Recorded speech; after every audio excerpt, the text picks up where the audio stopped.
কাকে বন্ধু বানাচ্ছেন, কার সাথে সঙ্গ দিচ্ছেন? যদি ইসলামের দুশ্মন জালেম অত্যাচারীদেরকে বন্ধু বানান, তাইলে সেই দিন চিৎকার করে আফসোস করে বলবেন, ওয়ায়াউমা ইয়া'আদ্দু যালিমু আলা ইয়াদাইহি ইয়াকুলু ইয়া লাইতানি ইত্তাখাযতু মা'আর রাসূলি সাবিলা।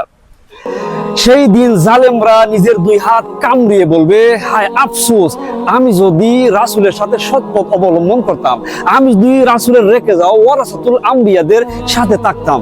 এরপর জালেমরা বলবে, ইয়া ওয়াইলাতা লাইতানি লাম আত্তাখিজ ফুলানান খলিলা।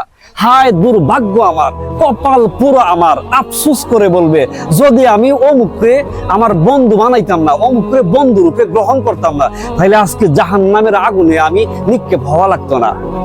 সুতরাং আপনি যদি জালেম অত্যাচারী খুনিদেরকে বন্ধু বানান, তাহলে আপনার জন্য জাহান্নাম নিশ্চিত। আর যদি আপনি সত্যবাদী